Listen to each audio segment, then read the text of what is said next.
Hey, what's going on, YouTube? Today we're going to be talking about the beauty of Daggerfall, what it's all about, and why you should play it. But before we go any further, I want you to hit that subscribe button, turn on your notifications, and like this video.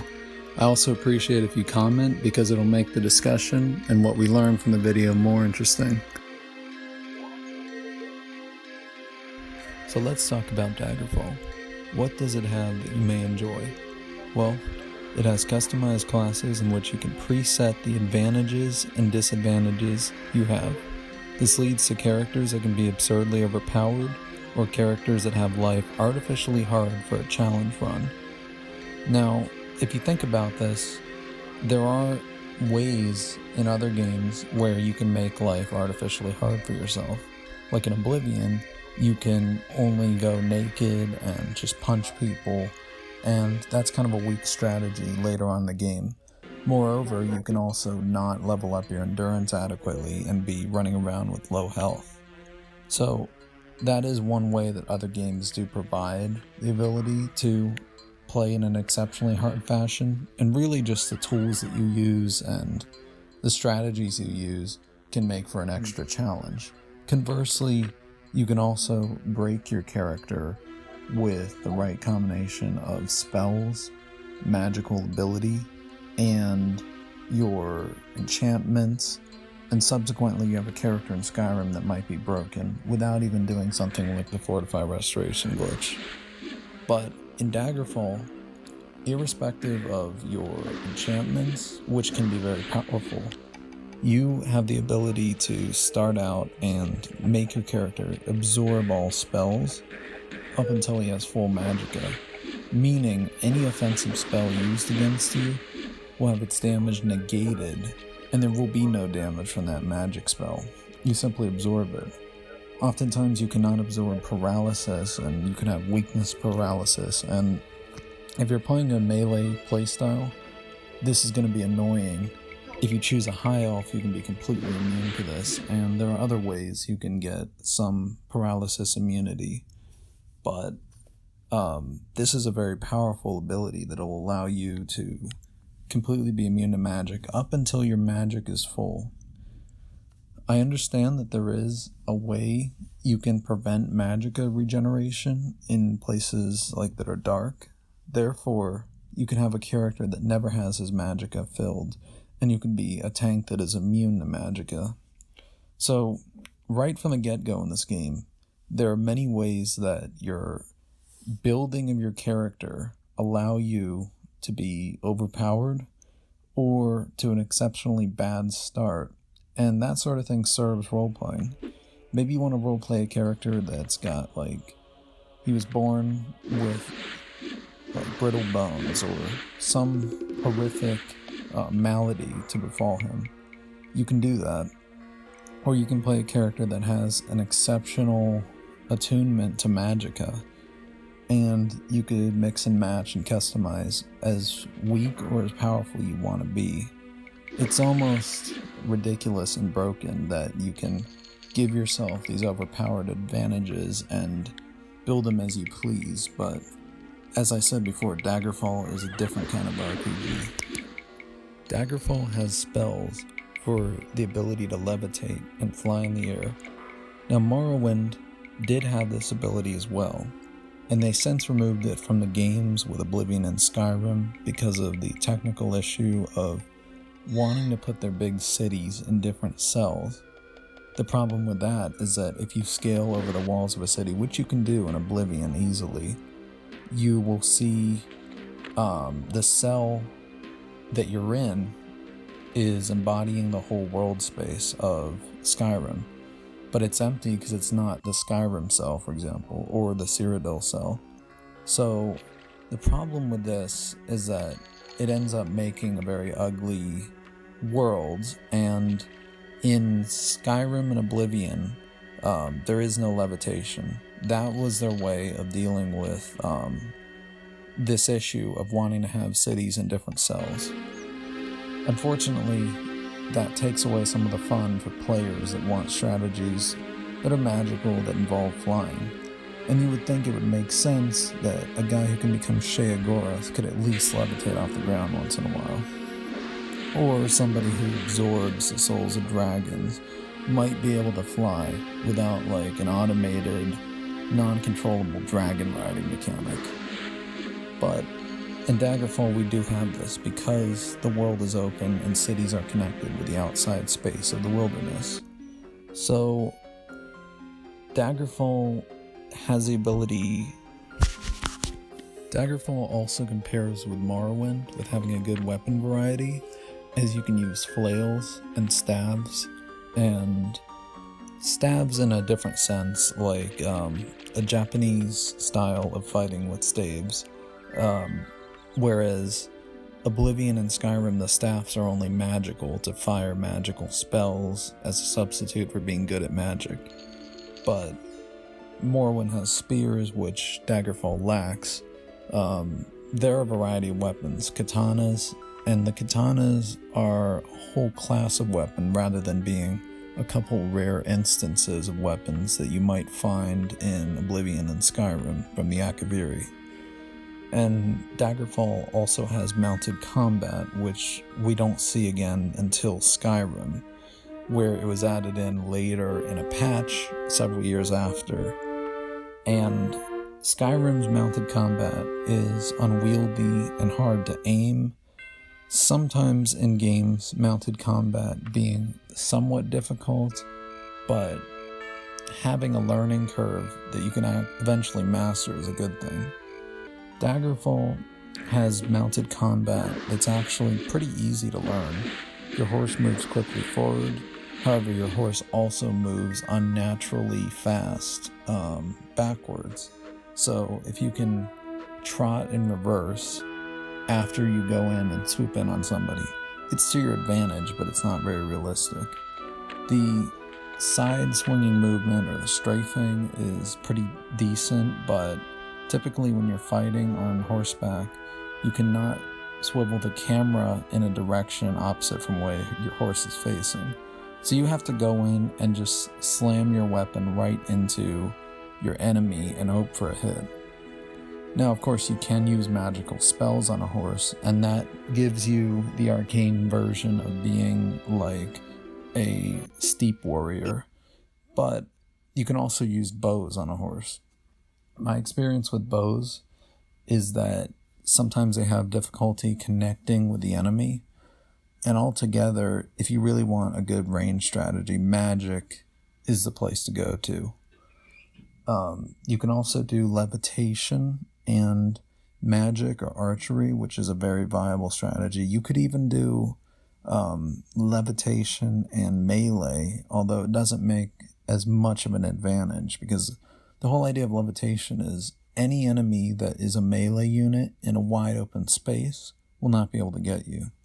Now, in small corridors and hallways, an enemy will be able to get you. So you have to keep those things in mind, and oftentimes your best strategy can literally just be to run away. And magic is your friend. Now, if you're dedicated to not doing a magical playthrough, you can always make potions, but if you choose certain temples and you want to play a good character, temples like the Temple of Kinnereth will not allow you to make magical potions. And this is a big handicap on the player. Movement and combat is comparable to the later games. I would say somewhere in between Skyrim's level of mobility and the superior mobility of Oblivion, since there's no limit in Oblivion on how fast you can move naturally. Daggerfall also allows you to increase the speed of your character with console commands, or of course when you run and you press a sprint button, using up stamina, you can go faster. If you have a trait called as athleticism, you can move even faster than that. What really distinguishes Daggerfall from the later titles is the use of the mouse to attack in melee. Let's say you're holding a flail. You click and you hold the right mouse button as you pull your mouse to the left, and then your character will swing from the right to the left. If you charge an enemy and push the mouse forward while clicking, then you lunge with the blade slightly upward.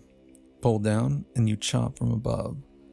Now, since I've mostly played console, I imagine perhaps more fantasy games also make use of the mouse to simulate the arm movements of melee attacks. Daggerfall is no less groundbreaking though for it. Amidst flaws, the game holds up well for a unique Elder Scrolls experience. Daggerfall's procedural generation gives it realistic world building. Towns have hundreds of houses, 20 or more shops, and bustle with NPCs going about their business. That's typically milling about, waiting for you to leave so they can fade into the cosmic ether. Like other games, NPCs are moving set pieces in the environment that poorly mimic the variety of actions we undertake. Oblivion did do it well, giving people schedules to go to different locations and sleep in certain beds. Looking at the example of Mirabelle Monet and the Five Sailors at the Forecastle, giving the technology and realistic performance of MS-DOS games, we can't expect miracles and have leather tanners, blacksmiths, scribes, and courtesans toiling away. But while in a literal sense the game doesn't portray these things, a role player will interface with the lore and world building to understand they are implied. Now, wherever you go in Daggerfall, there you are. If you go to Balewood and Dwinnen, the architecture and look of the town will be texturally identical to a place called Chesterwork in Daggerfall. All the buildings will have rammed earth, wood frames, and masonry, part and parcel to what many would dismiss as generic Western European medieval architecture. And if the commoners of Daggerfall are anything to go by, their real-world antecedents in the Britannic, Celtic, and French medieval milieu must have been the most miserable craftspeople to till the earth. You might just say, "Good morning, I just want to find," and then they interject, "By the Dark Lord, it's you, what the hell do you want?" And none seem to know where buildings are in towns that they must have lived in long term. Keep in mind, not all settlements are huge. And others will have the nerve to tell you that they know, but they won't tell you. And I want to say, you're going to tell a walking Augur of Dunlane, a hurricane of Magica, clad in a ketchup bottle panoply of bottled Daedra Lord rage, you don't know? A guy that likes it rough with the Mazgan as he sends him back to Pinnacle Rock, holding a chained meteor coursing with lightning over your head, you don't know. There are circumstances such as class creation that allow you to alter these interactions.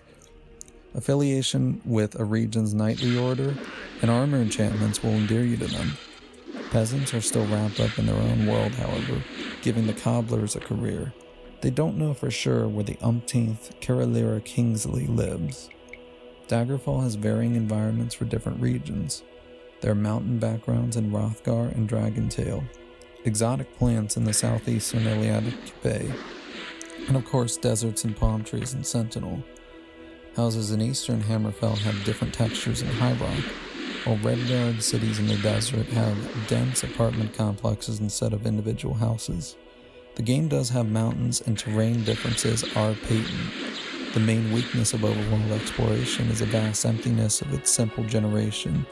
It's like Fallout 1 and 2's travel, where there are only random encounters, otherwise leaving the world map gives you unremarkable desert. There is nothing between towns, unlike Cyrodiil, which has detailed forests, waterfalls, enemies, and consistent, accessible points of interest. If you're willing to travel though, Daggerfall has many smaller townships, estates, shrines, inns, and abbeys to visit. If you wish, you can test if you're a demigod Shezarene, or get a quick ticket to the Dream Sleeve in one of Daggerfall's many dungeons.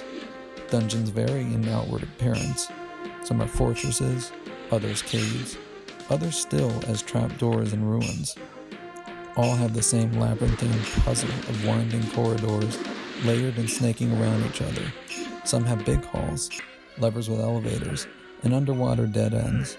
In my experience, nearly everyone in High Rock cheats death through lichdom or giving in to vampirism. As I proceeded through quests, I found a problem I could sink my teeth into about 1,000 times, and slamming down 600 damage magic balls didn't do much to dent their numbers. I grinded to a high level so your experience may differ. Now, other dungeons specify which enemies can spawn. Covens, for example, will give you more Daedra Lords, Atronachs, and Seducers. So bring your best extrasensory perception and find those doors hidden in walls, or just give in the console commands. Because time after time, navigating these nauseating dungeons will make you pull your hair out. Story dungeons are not exempt from this. By coincidence, some dungeons will end easily. You will find your quarry a few rooms from the exit. Others require CSI level investigation. And no, I'm not a brainlet because I don't want to finally comb over dungeons because thousands exist. As with procedural generation flora and townships, these are virtually the same. To be fair, although distinguished and finite, Oblivion and Skyrim dungeons followed a motif pretty fastidiously. Both had their unique areas though. Story dungeons do as well. The Rennie Tower and Daggerfall Treasury have linoleum floors and colorful heraldry abounding. The last location in the main quest is unique, although the solid floor and walls kill the immersion. It's like you get to space and you find out what it really is, as if it's like Space Mountain at Disney World with the lights on. With notions of the firmament though, maybe that's intended. After a while, dealing with multiplicities of the same dungeons, quests, and enemies is dull. Even Daedra quests boil down to, "This asshole said I suck at causing nightmares. Brain him." Now for probity, I'm letting you know the flaws of the game so they don't blindside you. Instead, the game is praiseworthy for how big and realistic the world feels in terms of massive cities and many within a region, the number of commoners seen, shops, and banks. Yes, banks. Daggerfall is realistic such that you can max out your debt in the region and have the banker badmouth you to everyone instead of worrying about compound interest. Daggerfall bankers also let you carry letters of credit instead of carrying a 220-kilogram pile of gold in your pockets. They're kind enough to charge you 1% whenever you make one, so be mindful. Fortunately, high-level dungeons fill your pockets with 50k in just one dungeon. You can buy a ship to sail around the Iliac Bay and use as a repose. You can also buy a house. Note, however, that the Knightly Order eventually gives you one. Radiant quests from townfolk lend to the notion of the world's inferred complexity, even if Radiant quests sometimes repeat. Unknowingly, you can get involved in immoral acts as a puppet for certain quests. Witch covens will equivocate and say you give a gift to a woman only for the Eldritch Ring to turn her into a zombie. Escorting a court noble when the law wishes to arrest him will unknowingly put you in precarious situations. The famous Breton court intrigue is alive and well in Daggerfall. Which brings us to the main story. It has multiple sides looking for power in the region. A device of great power may fall into their hands, and you have to intervene to choose how history unfolds. It starts out as a murder investigation, and leads to multiple factions trying to get a totem which controls that object, the Numidium.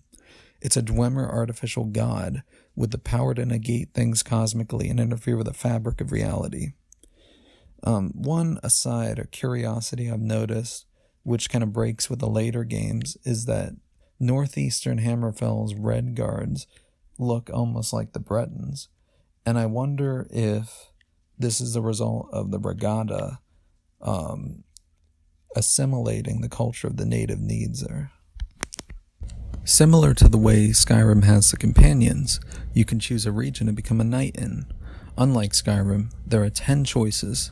While they do not differ functionally, a lore background tells a different story.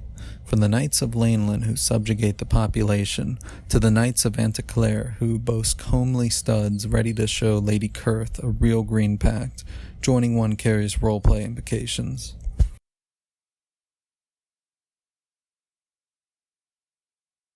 Oblivion does have the Knights of the Nine, but you are following in Pelinol's footsteps and serve on behalf of all the Nine, specifically in favor of men. Most budding Umbacanos and reincarnations of guys that used to be named Aran Sankre Malatue, who are literally just fallen at Tada, don't want to mantle that guy that killed half of Elsewhere because they looked like elves. In Daggerfall, there was a religious order for every divine aside from Talos.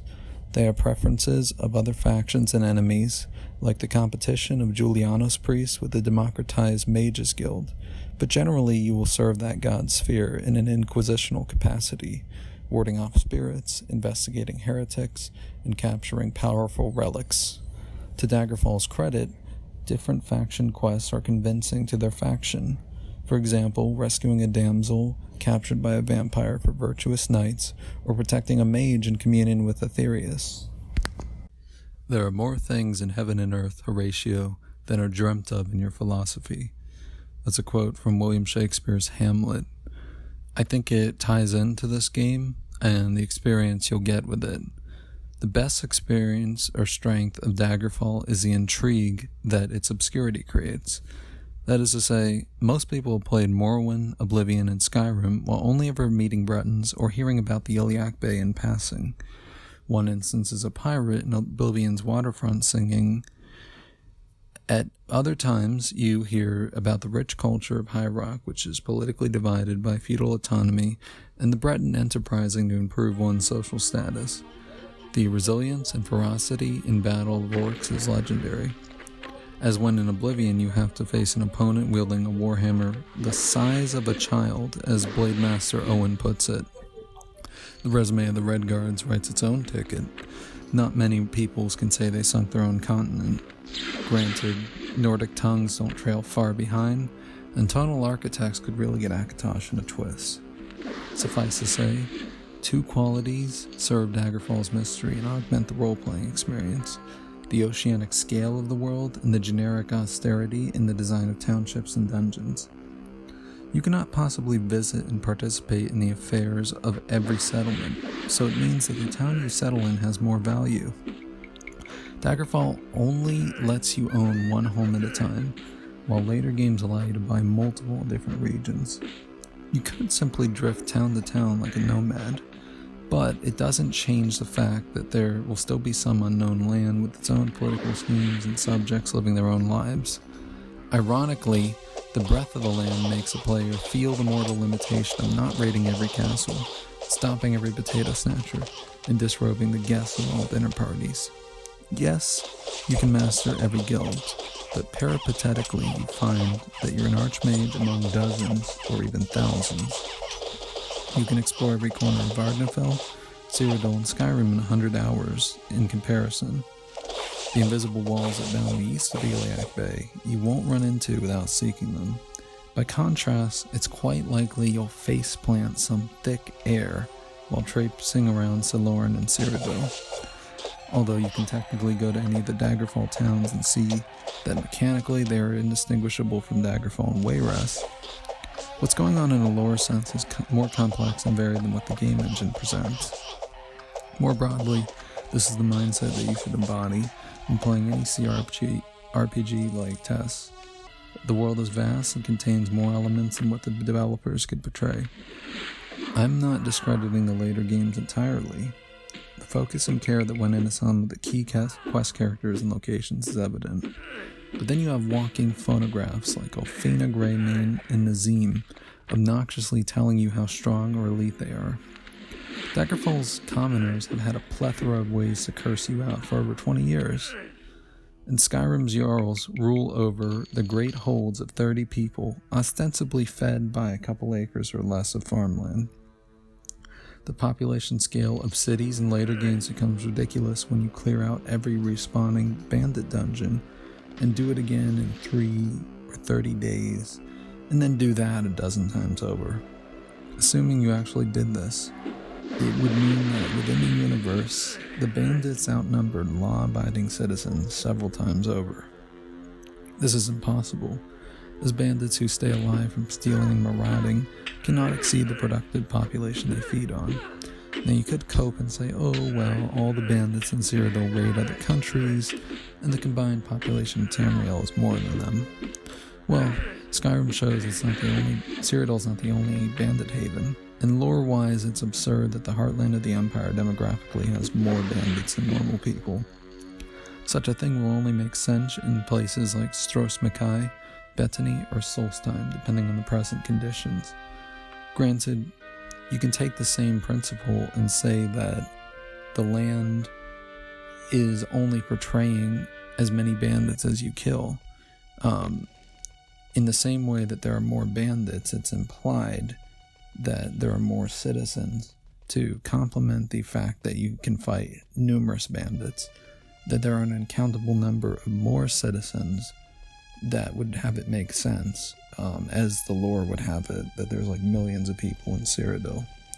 But still, just from like a empirical and perceptual perspective, when you kill hundreds of bandits and there are like 50 people in a town, it's kind of ridiculous. Even within a single large dungeon, there are almost as many people in that dungeon that might be necromancers than there are in a whole major city in Cyrodiil, for example.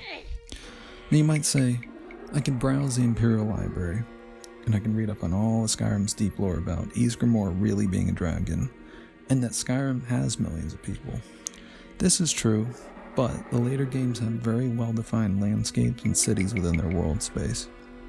Graphically, in-depth cities with specified numbers of NPCs makes it less apparent that the devs are realizing Cyrodiil according to the technical limitations, echistic philosophy, and human resources in handcrafting them. You can play Oblivion several times and lament seeing the same cities, doing the same guild quests despite slight differences in the process. For example, maybe you get arrested the second time that you steal the Amantius Electius diary. And eventually you outgrow your aquarium that is the world space with your Archmage, Listener, Grand Champion, Master, Grey Fox, Cyrodiilic Champion Mad God character who's got 800 magicka and just can tank any enemy.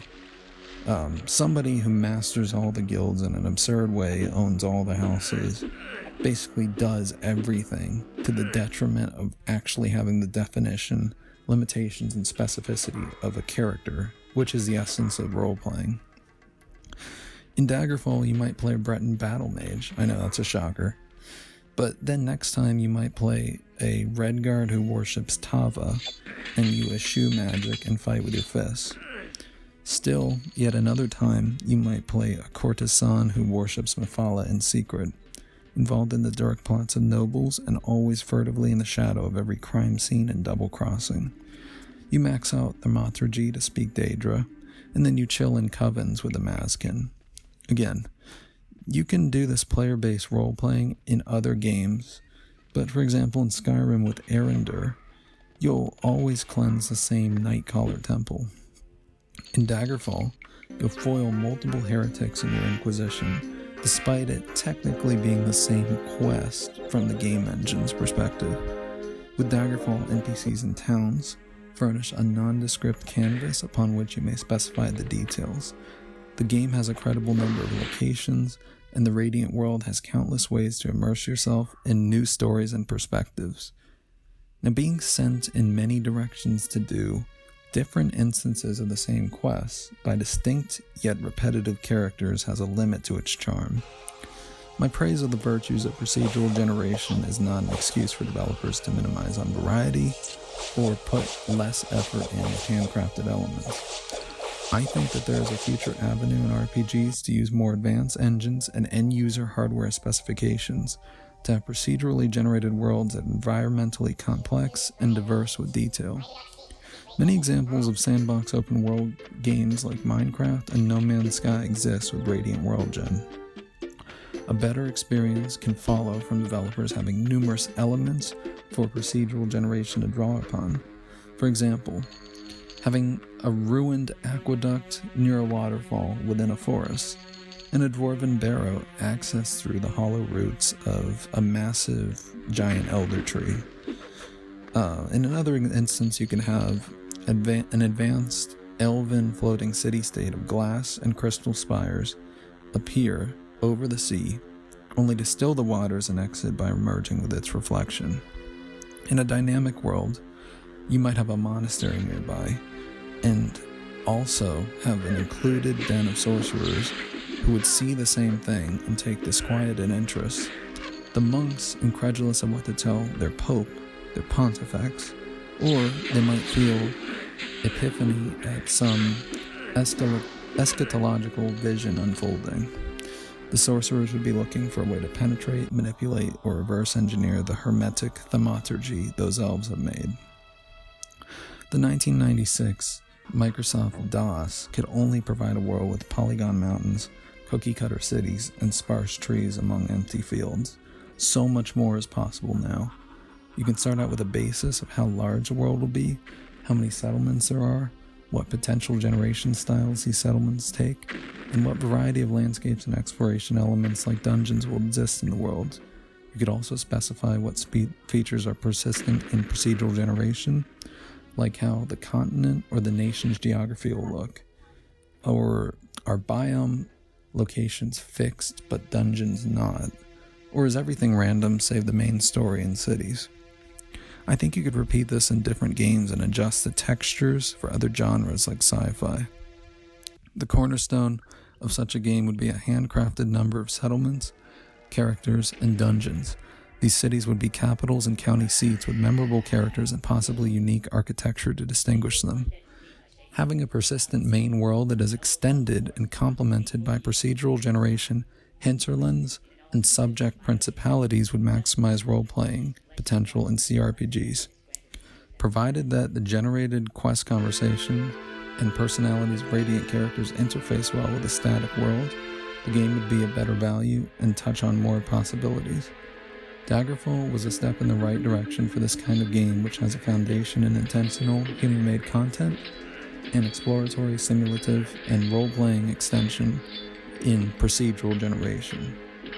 The value of exploration diminished deeply with repetition, but the lore of the Elder Scrolls and the reactive role-playing potential ameliorate this shortcoming. For the right price, and for as long or as little as you like, I highly recommend playing Daggerfall.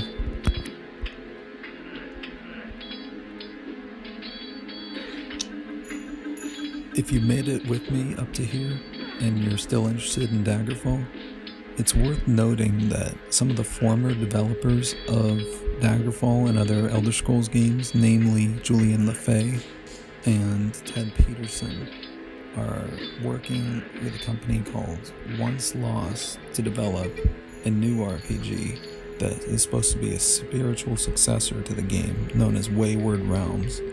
It takes place on a collection of islands and allows you to be involved in the politics of various noble families, with your progression and actions changing history. Mind you, the game is not being released anytime soon, but it deserves consideration for its potential to dignify and exceed Daggerfall's legacy. For your information, I'll leave the YouTube channel and the Twitter account related to it about it so you can keep up to date on it. Have a good day.